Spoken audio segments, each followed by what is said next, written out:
une vidéo compromettante et un chantage qui en a découlé pour le latéral gauche du PSG. Exactement, Layvin Kurzawa qui a porté plainte le 31 juillet de 2017, donc de cette année évidemment, depuis le 26 juillet, alors que le Paris Saint-Germain est en stage du côté des États-Unis.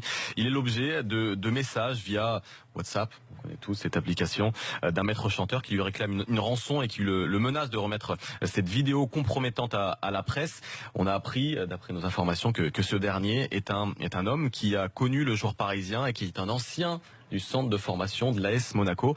Donc voilà, ce sont deux hommes qui se connaissent très très bien. Le maître chanteur qui s'est présenté comme un père de famille sans le sou, qui demandait d'emblée 250 000 euros.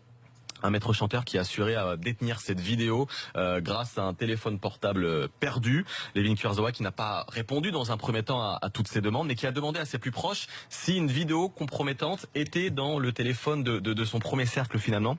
Et l'un de ses amis a révélé qu'il a effectivement égaré son iPhone, mais en niant qu'une vidéo compromettante à son sujet était dans ce téléphone-là. Kurzawa s'est alors souvenu qu'une vidéo effectivement compromettante avait été tournée en la présence de cet ami qui assure donc ne pas avoir de vidéo de lui, qui dit avoir égaré son iPhone. Qu'une vidéo a donc été tournée en mai 2017 où il insulte vertement Didier Deschamps, le sélectionneur de l'équipe de France.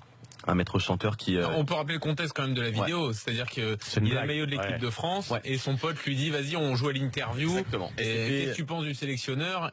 Et en fait c'est quoi? Il fait une blague? Bah c'est ça, on sait pas.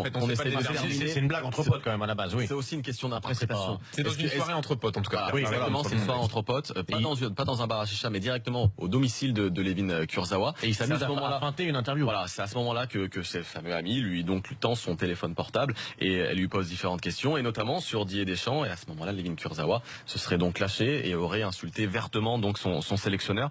Derrière, le maître chanteur présumé continue ses pressions. Il se présente toujours comme un père de famille, il n'a pas d'argent, et puis surtout, il dit avoir trouvé un deal avec un journaliste avec un montant fixé de plus de 250 000 euros. Layvin Kurzawa alors commence à jouer la montre. Il dit accepter les demandes de ce dernier, mais en vérité, il se tourne vers la police. Il porte plainte. Une information judiciaire est ouverte par le parquet de Versailles. Et 4 personnes seront donc interpellées et mises en examen pour notamment chantage et tentative d'extorsion en bande organisée.